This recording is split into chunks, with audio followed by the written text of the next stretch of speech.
এই উনি মানে উনি আমাদের কাছে না একটা আশীর্বাদ। মানে মোদি যত আসবে আমাদের হারানো যৌবন তত ফিরে আসবে। উনি যতবার এই মুড়ির দোকানে গিয়ে নাটক করবেন, পরের দিন থেকে আমরাও সকালবেলা বেরিয়ে মুড়ি খেতে থাকবো। এই যে মুড়ি খেতে খেতে উনি বললেন যে প্রতিশ্রুতিগুলো, 2 কোটি টাকা, 15 লাখ, 2 কোটি চাকরি, 15 লাখ ক্যাশ, 3,000 করে ব্যাংকে, আজ পর্যন্ত একটা সত্যি কিছু হয়েছে? উনি আবার এই মুড়ি খেতে খেতে আবার মিথ্যে প্রতিশ্রুতি দিচ্ছেন, কিন্তু তৃণমূল যা বলে মিথ্যে প্রতিশ্রুতি দেয় না।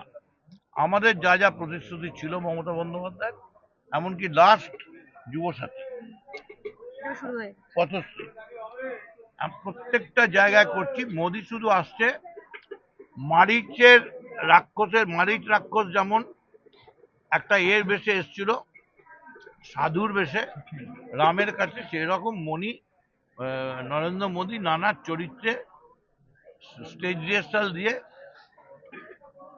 ওর আর্টিস্টকে দিয়ে, ড্রেসারকে দিয়ে নানা সাজে আসছে। এটা বন্ধ হোক, মানুষ জানুক যে মোদি কালজেন এটা খেয়ে গেছে। এটা মোদির খাবার নয়, এটা নাটকের খাবার। একটুখানি খেয়ে মুখ দিয়ে তুপ করে ফেলে দিয়েছে। কিন্তু আমরা এই মুড়িটা খুব দিয়ে খাই, মানে মন দিয়ে খাই। বাঙালি আনা আছে এর মধ্যে। মোদি কি বাঙালি আনার চেষ্টা করছিলেন? বাঙালি আনা না, এটাকে বলে একটা গান আছে জানো, ঢপলি বলে, ঢপলি বাজা। এটা হচ্ছে তেরা ঘুঙরু, এটা হচ্ছে মোদির ওই ঢপলি বলে, এটা ঢপ দেওয়ার চেষ্টা। উনি বাঙালিকে ঘেন্না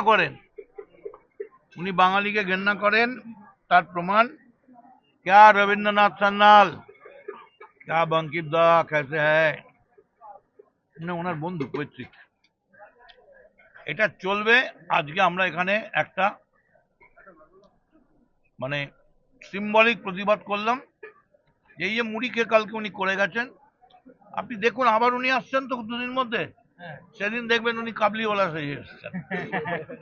আমার মনে হয় লাস্ট মোদি আসবে ওই রাস্তার মেথরা যে পরিষ্কার করে, কারণ ওদের তৈরি সুইপার হিসেবে, কারণ ওদের তৈরি করা নোংরা কে ফেলবে।